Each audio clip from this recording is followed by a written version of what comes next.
Assalamualaikum warahmatullahi taala wabarakatuh. Sekali lagi bersama dengan saya Cikgu Abdullah di channel Fizik Tingkatan 5 KSSM ni untuk KSSM.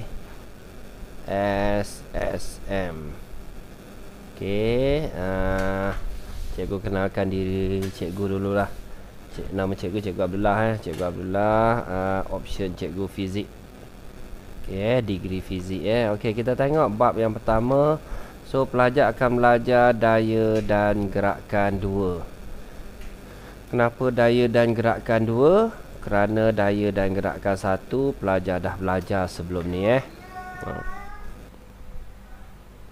Daya gerakan 2 bagaimana daya paduan. So pelajar akan belajar daya paduan ditentukan. Bagaimana satu daya dileraikan kepada dua komponen. So dekat sini kita ada leraian daya. Yang ketiga, bagaimana daya-daya dalam keadaan seimbang. Gambar rajah vektor. Apakah faktor yang mempengaruhi pemalas spring. So dekat tajuk yang pertama ni pelajar belajar. So cikgu contoh sikit Yang pertama sekali daya paduan lah. Daya paduan. Yang kedua, leraian daya. Leraian daya. Yang ketiga, keseimbangan daya keseimbangan. Seimbangan.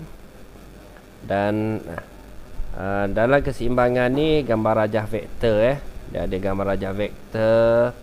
So last sekali spring dah. Hooke's law spring.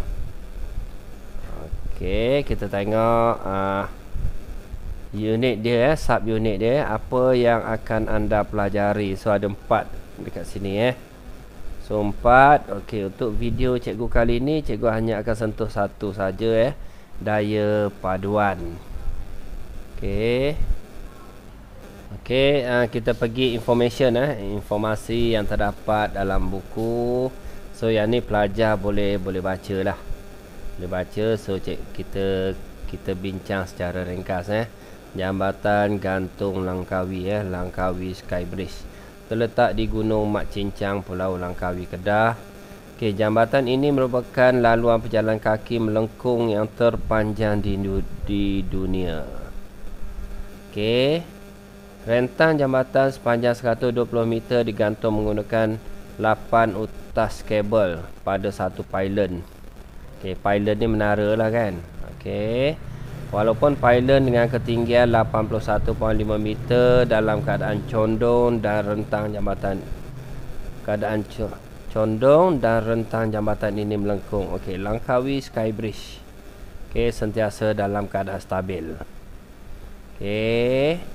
Stabil So reka bentuk struktur jambatan telah mengambil kira tindakan daya luar seperti tiupan angin, pergerakan pelancong, pengagihan beban.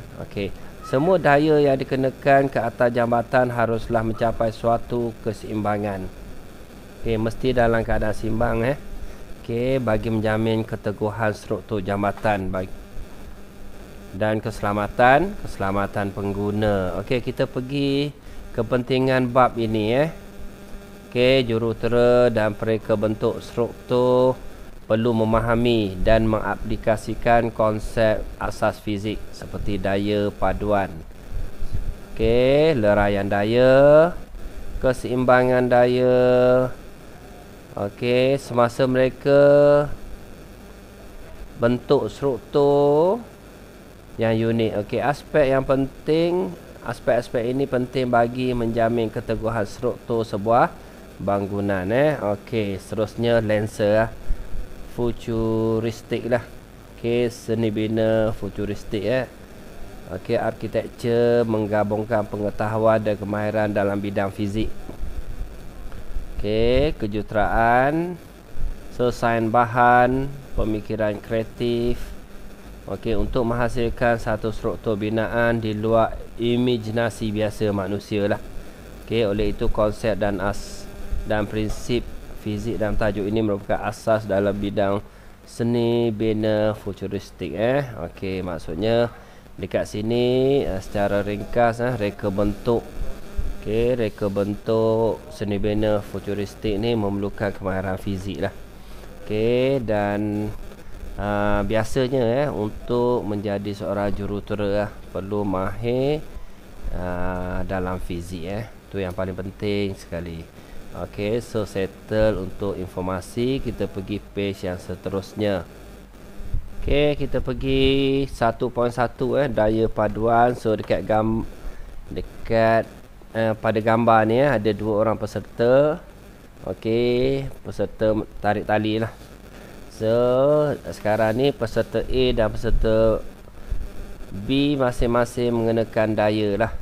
So dekat sini daya, so cikgu conteng kat sini ni daya peserta A. So dekat sini daya peserta B. So FB dekat sini. Okey, ke atas tali. Apakah yang menentukan sama ada bendera yang diikat pada tali berada dalam keadaan pegun? Okey, dalam keadaan pegun, bergerak ke kiri ataupun ke kanan. Okey, Okey, kita pergi terus kepada daya paduan. So nota yang panjang ni pelajar boleh baca lah, boleh baca sendiri. Dia akan cerita pegun. Okey, yang ni dekat sini cikgu sentuh daya paduan dululah.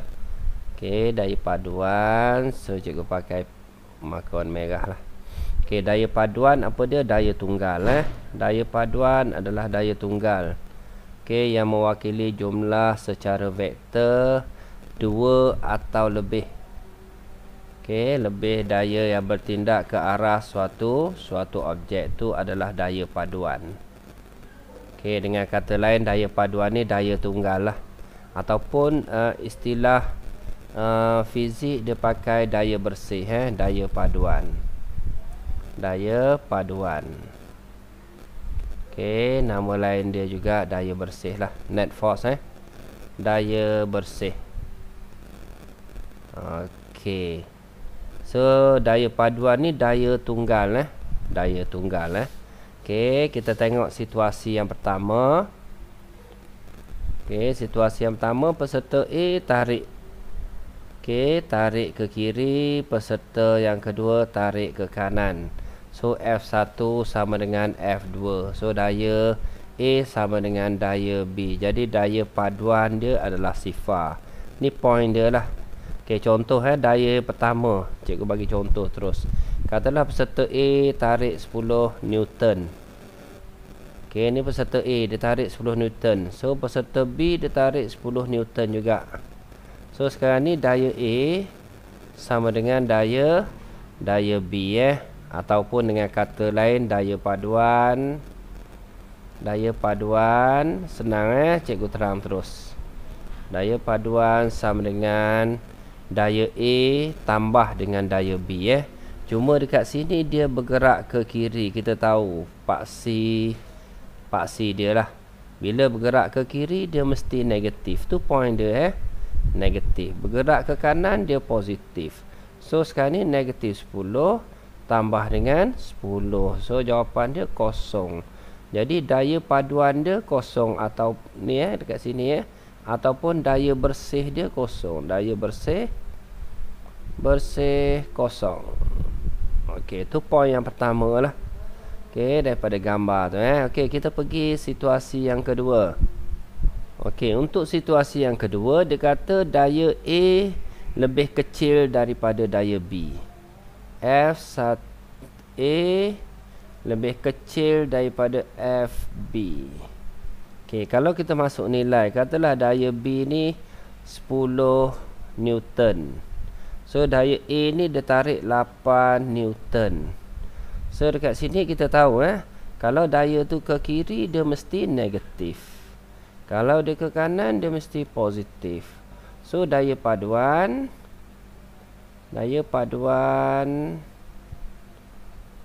sama dengan FA tambah dengan FB. So FA tu kita tahu dia kalau ke sini dia negatif. So negatif 8 lah. So tambah dengan ke sini positif 10. So pelajar akan dapat 2 Newton. So nilai dia positif, so dia akan bergerak ke kanan. Boleh Okey, sama juga untuk situasi yang ketiga. Situasi yang ketiga dikata F A lebih besar F tu bukan P tu. So F A lebih besar daripada FB. So FA, katalah dia kata daya ni lebih besar, cikgu ambil 10 Newton lah. So ke sini mesti negatif. So daya ke sini dia lebih besar pada sini, katalah 8 Newton. So dia positif. So daya paduan daya paduan. So daya F lah. Okey, sama dengan FA tambah dengan FB. So FA dia berapa? Negatif 10 tambah dengan FB 8. So dekat sini dia akan dapat negatif 2. So bila negatif 2 Newton, so dia akan bergerak ke kiri lah. Tu point dia. Okey, so kita settle untuk 3 situasi yang mudah. Okey, kita pergi page yang seterusnya, menentukan daya paduan. Okey, daya paduan merupakan hasil tambah vektor. Okey, hasil tambah vektor bagi daya yang bertindak pada satu titik. Okey, bagaimana daya paduan tu dapat ditentukan? Okey, tadi cikgu cerita secara ringkas apa dia daya paduan adalah daya tunggal lah. Okey, kita pergi terus. Okey, kita pergi terus kepada situasi lah. Situasi mudah Dua daya bertindak ke atas satu objek pada arah yang sama. Ni point dia pada arah yang sama. Okey, so sekarang ni kita ada satu objek. Okey, ada dua daya pada arah yang sama. So kat sini dia tarik 8 Newton.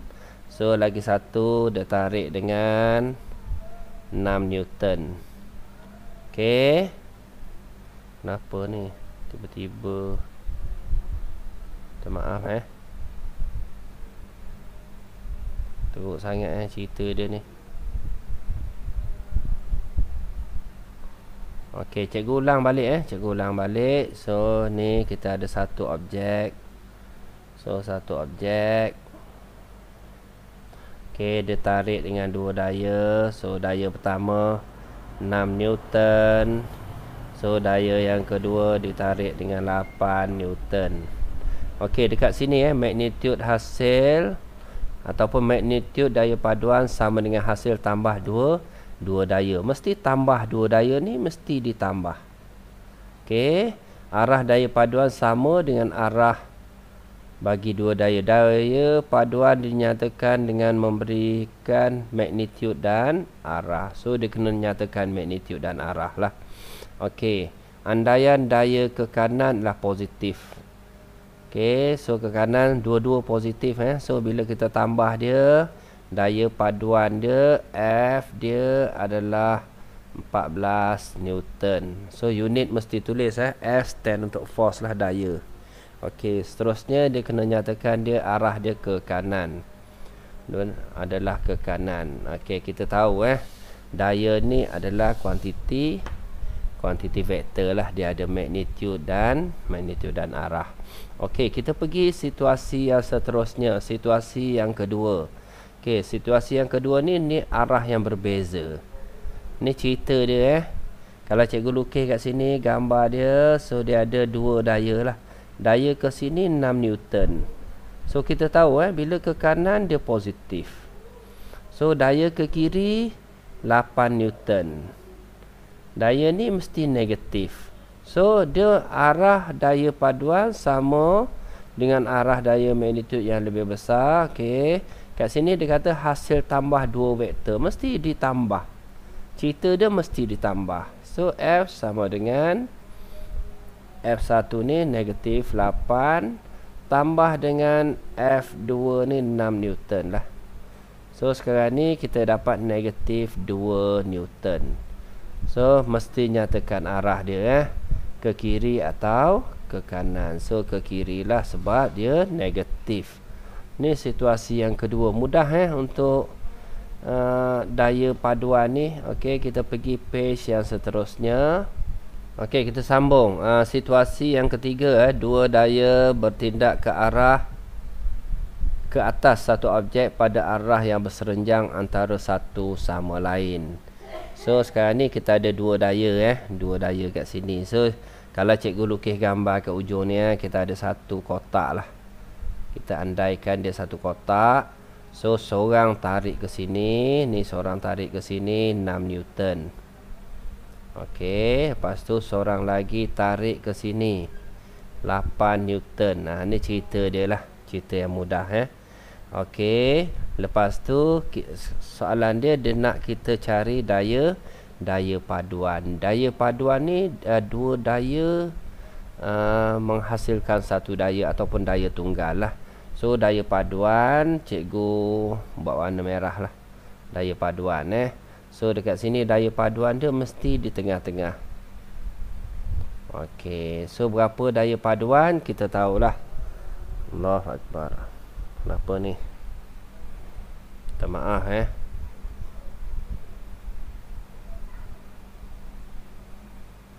tiba-tiba. Okey. So dekat situ daya paduan tu warna merah tu lah. Daya tunggal. So macam mana kita nak dapat daya? So dekat gambar dekat bawah ni pelajar boleh rujuk buku lah. Okey, cikgu explain terus So macam mana kita nak cari daya dekat sini? So kita guna teorem Pythagoras lah. So kita samakan dia kita samakan. Okey, samakan dia. Kenapa gambar cikgu buat ini ni? Okey, so cikgu lukis mula daya paduan. So daya paduan, daya di tengah-tengah. Okey, macam mana kita nak dapat daya ni? So kita buat segi empat lah. Segi empat. Okey, so kalau dekat sini 8, dekat sini 6. So teorem Pythagoras. So dekat sini 10. So daya paduan dia 10 Newton. Mudah je. Dia guna matematik saja 10 Newton. Okey, cerita dia dekat bawah ni. So dia kira dekat sini So pelajar akan dapat 10 Newton. Ni 10 Newton jawapan dia. So okey, kalau dia nak cari sudut, nak cari sudut dekat situ kita dah ni dah jadi matematik dah jadi matematik. So kalau cikgu lukis gambar balik Okey, gambar nak cari sudut dekat sini Okey, mudah je kan. So kalau dekat gambar kat sini, so dekat sini 10 Newton kita dah tahu. Okey, ni gambar dia kat sini ni gambar dia. So dia guna 8 dengan 6 lah. So tangent theta sama dengan opposite bagi dengan adjacent lah. Okey, theta, so tangent buat pergi sebelah. So tangent inverse tangent inverse 6/8. So pelajar akan dapat 36.90 darjah lah, ataupun 36.9 je. Mudah Okey, so sudut dia kat sini. Sekarang ni soalan ni dia nak daya paduan. So kita dah tahu daya paduan. So dia nak cari sudut. So kita dah dapat sudut Okey, kita sambung lagi cerita yang seterusnya. Okey, untuk situasi 4 dua daya bertindak ke atas satu objek pada arah yang tidak berserenjang antara satu sama lain. So gambar rajah ni dia tidak berserenjang antara satu sama lain. Okey, kaedah dan contoh rajah berskala lah. Okey, yang ni senang yang ni senang. So kita ada dua daya. So macam mana kita nak cari daya paduan? So dekat sini cikgu cerita dululah. Daya paduan mesti daya di tengah-tengah. So mesti daya di tengah-tengah. Ni adalah daya paduan. Daya paduan daya paduan. Okey, ni sebenarnya gambar rajah parallelogram lah. Okey, segi empat selari lah. So kalau kita lukis gambar dia So hujung ni macam ni. So kita sambung selari. So garisan ni mesti selari dengan garisan ni. Okey, kita ukur betul-betul. Okey, lepas tu baru kita cari daya paduan. So daya paduan, sekejap cikgu padam dulu. So daya paduan dia mesti daya di tengah-tengah. Tu kaedah dia. Okey, so cikgu sambung cerita yang cikgu ambil warna merah lah. So daya paduan ni daya yang dekat tengah-tengah ni. Ni daya dia. Okey.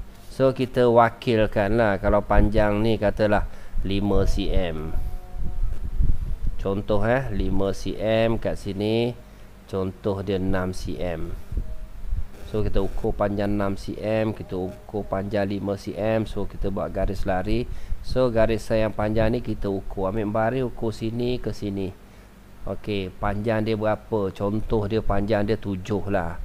Cikgu bagi 7 cm So jawapan dia, kalau kat sini 5 Newton, kat sini 6 Newton, so jawapan kat sini adalah 7 Newton. Ni cerita dia lah. Cerita mudah Okey, explanation dia dekat bawah ni lah. Ni cerita explanation. Okey, pilih skala kaedah segitiga kaedah segitiga daya, kaedah segi 4 selari daya. Okey, kaedah segitiga dia guna macam mana? So dia sambung ni Ni ambil baris ukur. Mana cikgu ni? Okey, baris ukur. Lepas tu ambil baris ukur. So panjang dia ni dia cantum hujung ni. Hujung dengan hujung cantum. So ni adalah daya paduan F. Daya paduan. Kalau gambar segi 4 selari, okey, dekat sini dia pakai jangka lukis paling mudah jangka lukis Ambil jangka lukis kat sini, letak kat sini. So ambil jangka lukis tu kat sini. So kita calik sini satu. Okey, sama juga ambil yang ni, panjang ni, ambil ni, panjang ni. So calik kat sini satu. So cantumkan dia. So cantum. Bila kita cantum, hujung dengan hujung ni adalah daya paduan. Ni cerita dia cerita mudah dia. Okey, kita sambung seterusnya. So kita tengok soalan dia lah. Kita tengok soalan. Okey, sebelum kita pergi pada soalan kita pergi page yang seterusnya dulu daya paduan pada objek dalam pelbagai keadaan gerakan Okey, kita tengok gambar rajah yang pertama Gambar rajah jasad bebas bagi senaskah buku di atas meja. So kita tahu bila ada buku dekat atas meja ni, buku ni dalam keadaan pegun.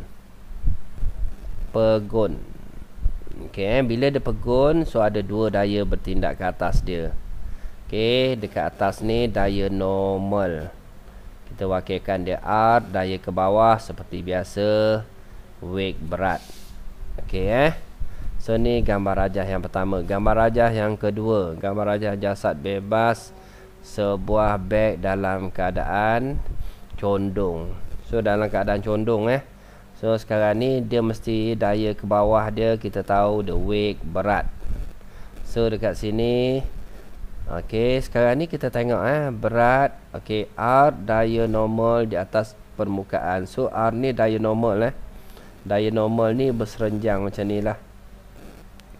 So ni daya normal R. Okey, N tindak balas daripada penahan. So N dekat sini.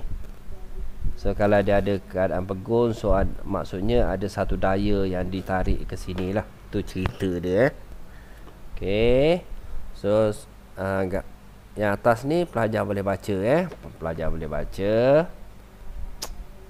Kenapa ni? Okey, kita pergi gambar rajah seterusnya. Jasad bebas bagi trailer dan roket bergerak. Okey, tadi dalam keadaan pegun dua situasi atas. So dalam keadaan bergerak. So dekat sini kita tengok satu objek. So daya ke atas kita ada garis daya normal R, daya ke bawah kita ada weight berat dia. So ni arah gerakan gerakan daya kita wakilkan dia dengan F lah. Biasanya daya F.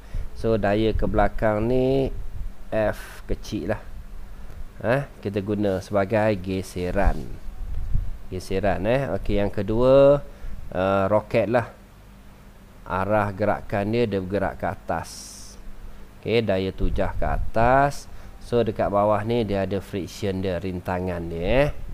Rintangan. Okey. So bila dia bergerak ke atas, daya ke atas ni mesti lebih besar daripada rintangan. Ni weight weight.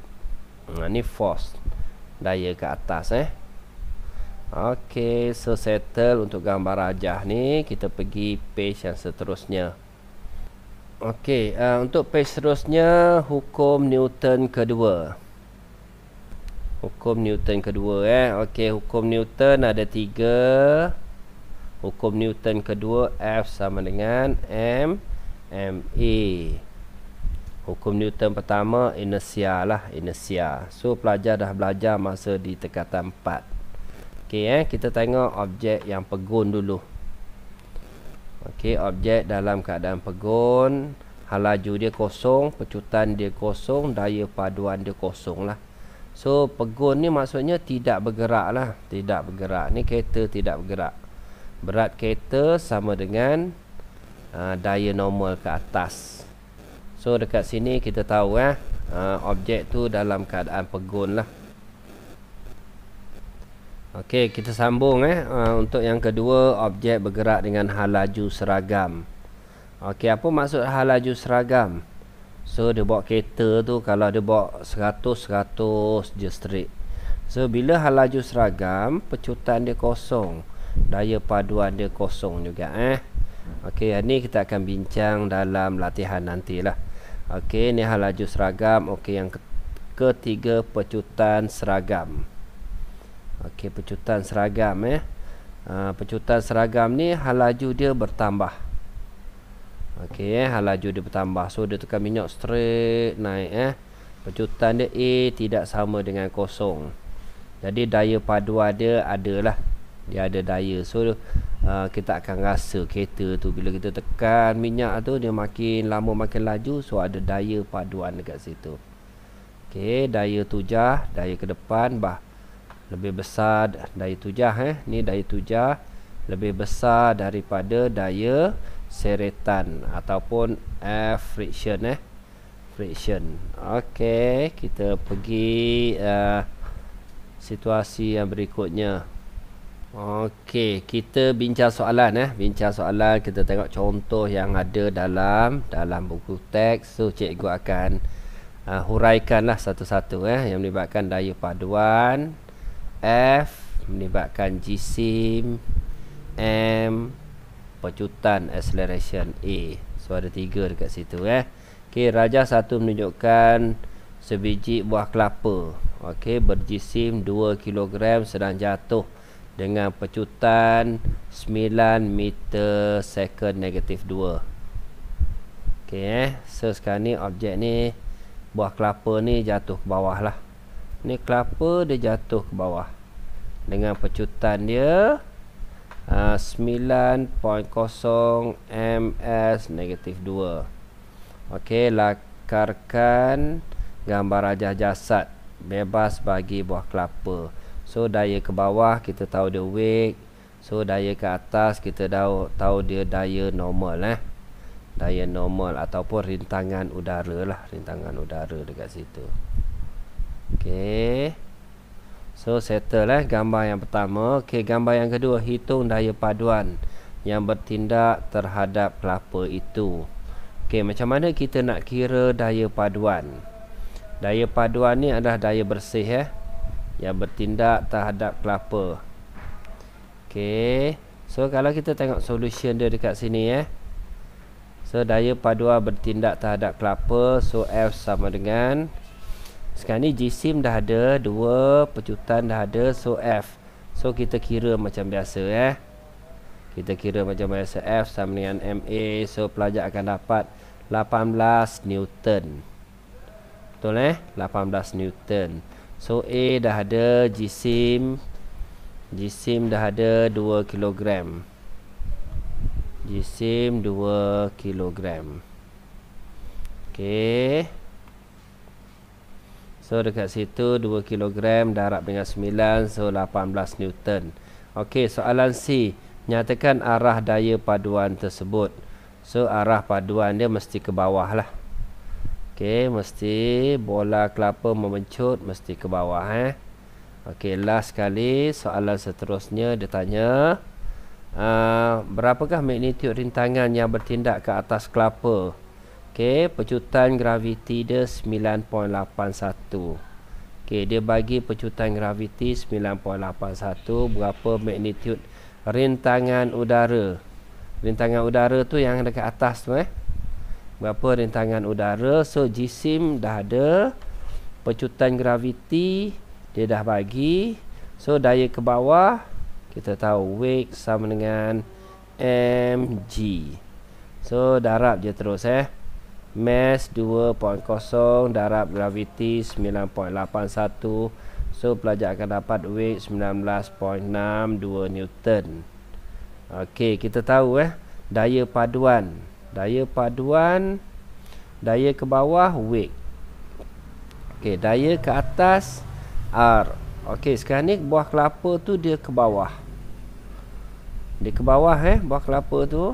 So mesti yang besar tolak dengan yang kecil. So F sama dengan W tolak R. So F ni, okey, F ni kita dapat tadi daya paduan tadi tu. Daya ke bawah tadi F. Daya paduan F sama dengan weight tolak dengan rintangan. So sekarang ni rintangan dia adalah 1.62 Newton. Rintangan ini adalah geseran lah, friction 1.62. Boleh Boleh. Okey, maksudnya daya ke bawah tolak dengan daya paduan, so akan dapat 1.662. Okey, settle untuk contoh yang pertama. Kita pergi contoh yang kedua. Okey, contoh 2. Seorang penumpang berjisim 60 kg. So 60 kita tulislah given maklumat yang dia bagi biasakan bila belajar fizik. So apa yang dia bagi pada kita? Okey, pertama sekali jisim. Mass dia 60 kg. Okey, lakarkan gambar rajah jasad bebas menggunakan simbol W. W weight daya ke bawah. Weight.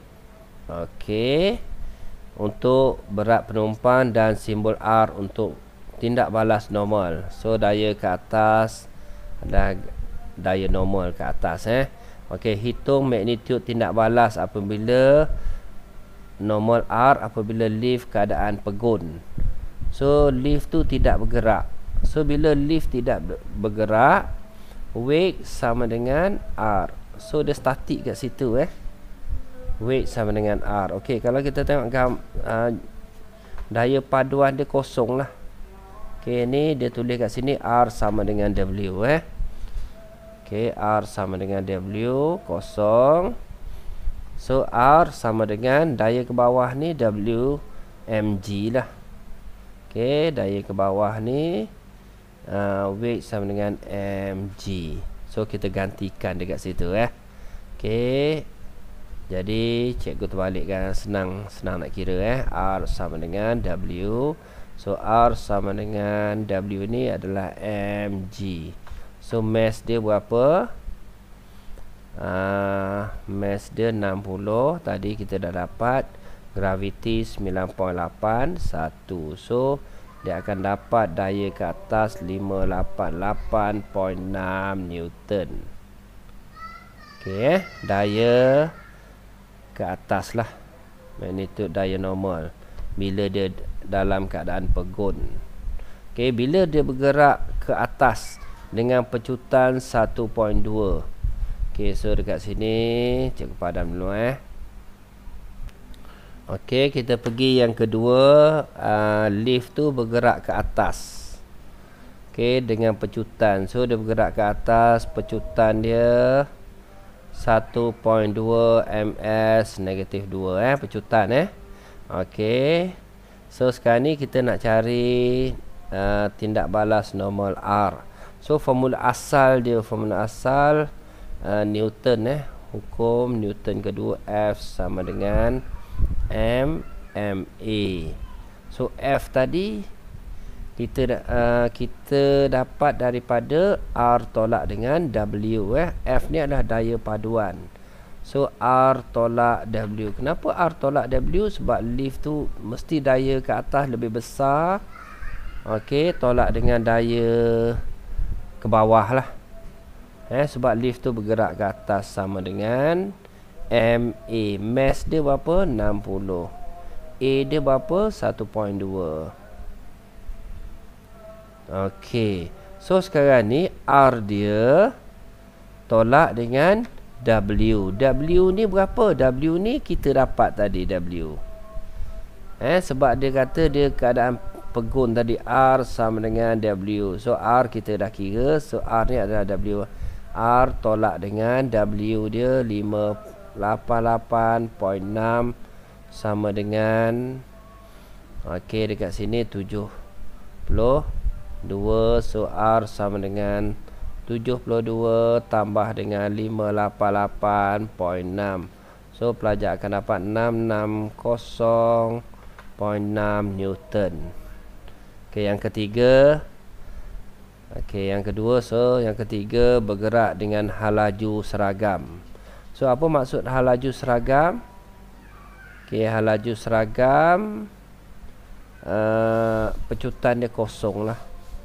Okey, pecutan dia kosong, so daya paduan dia kosong. So daya paduan R sama dengan W, R sama dengan, okey, ni soalan ni sama sebenarnya cerita dia ni. B1 dengan B3 ni sama cerita dia. Okey, kita pergi yang seterusnya. Okey, untuk page seterusnya, contoh 3, rajah 1.10 kan sebuah troli berjisim, okey, 1.2 kg. So jisim dia 1.2 kg. Okey, di atas meja ditarik sebuah pemberat yang melalui sebuah takal. So dekat sini ni takal, ni takal. Okey.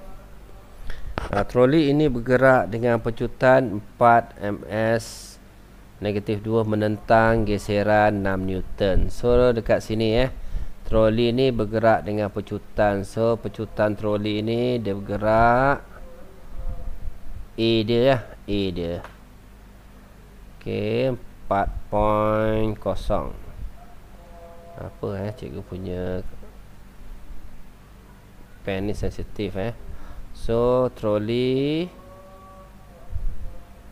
okey, troli ni bergerak, pecutan dia 4.0 ms -2 Okey, lepas tu dia punya daya geseran dia dekat sini 6 Newton. Okey, so soalan seterusnya, lakarkan gambar rajah jasad bebas bagi troli dan pemberat.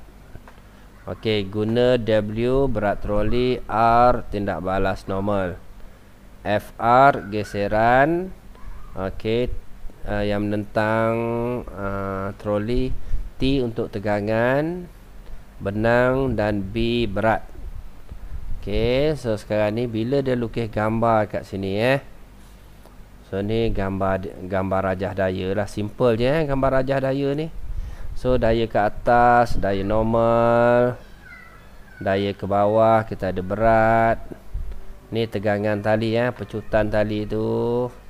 Okey, kita ada FR friction, daya geseran. Okey, so settle dah boleh lukis gambar. So T ni adalah tegangan tali ni. B ni untuk berat. B ni untuk berat apa ni dia tulis? B berat bagi pemberat. Okey, soalan settle, soalan A. Soalan B, bandingkan berat troli W dengan tindak balas R. Macam mana kita nak kira berat troli W dengan tindak balas R? So weight sama dengan normal lah. So weight sama dengan daya ke atas normal. Okey, tu je cerita dia Okey, seterusnya yang ketiga, hitungkan nilai daya paduan yang bertindak terhadap troli. Okey, untuk C. So C kita kena kira lah. F sama dengan M MA. So ni hukum Newton kedua. Mass dia dah ada, dia dah bagi tadi 1.2 kg. Pecutan troli dia dah bagi.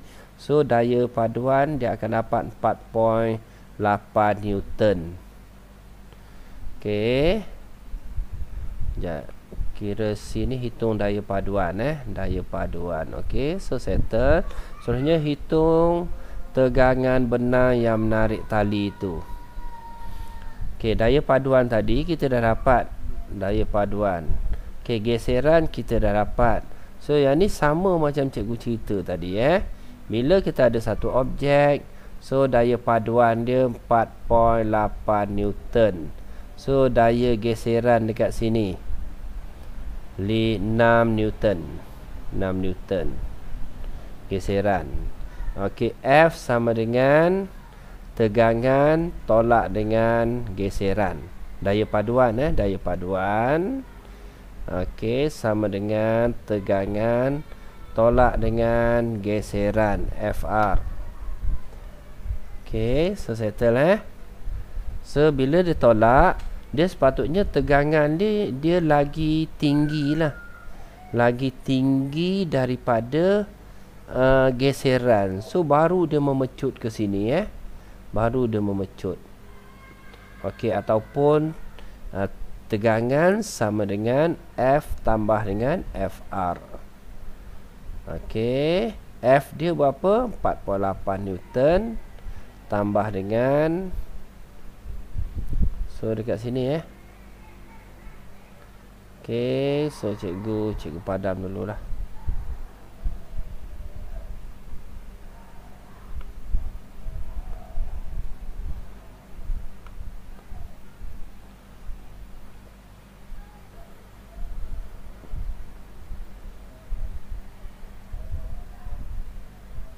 Okey, so T sama dengan F tambah FR. T sama dengan 4.8 tambah dengan 6.0. So tegangan tali 10.8 Newton. Ini tegangan tali Okey, seterusnya berapa jisim pemberat? So pecutan dah ada, nilai graviti dah ada. So F sama dengan M MA. So M dekat sini kenapa dia bagi M? Kita nak cari jisim kita nak cari jisim. Okey, so dia dapat 4M. Okey, pemberat ni B ke bawah. B sama dengan ni ataupun weight sama dengan mg ni. Mg. So M darab dengan graviti. So M 9.8M. Okey, so daya paduan F sama dengan B T B ni berat pemberat ni lah. B ni kita dapat 9.8. Daya ke atas kita dapat 4M. F daya paduan tadi daya paduan. So T pun kita dapat 10.8. So yang ni pelajar substitute lah. So dia akan dapat jisim 1.86. Okey, senang je untuk soalan ni, ringkas je. Okey. Okey, last kali latihan lah, formatif 1.1 So latihan ni cikgu akan bincang dalam satu video cikgu lah. Video cikgu yang berkaitan dengan latihan sahaja Okey, senang je. Okey, kalau kita nak discuss dekat sini secara ringkas pun boleh secara ringkas. Okey, kalau kita bincang yang A ni kan. So daya ke sini berapa ni kat sini? So 17 tambah dengan 9. So berapa? 26. So dekat sini berapa? 11. So kalau daya ke sini 26. Macam mana dapat 26? So kita Okey, kita tambah je lah sebab dia arah dia sama kita tambah. So kita tolak dengan 11 kat sini, 11 Newton. So dekat sini tolak, so akan dapat daya paduan dia. Daya paduan kat sini cikgu cerita apa? Negatif kan. So negatif 11 tambah dengan 26. So selesaikan dia. So akan dapat 15 Newton. Daya paduan. Sama je, yang soalan B pun sama. Okey, yang ni cikgu akan bincang dalam video cikgu lah untuk latihan. So itu saja yang dapat cikgu share. Okey, subscribe video cikgu selepas tengok. Okey, terima kasih.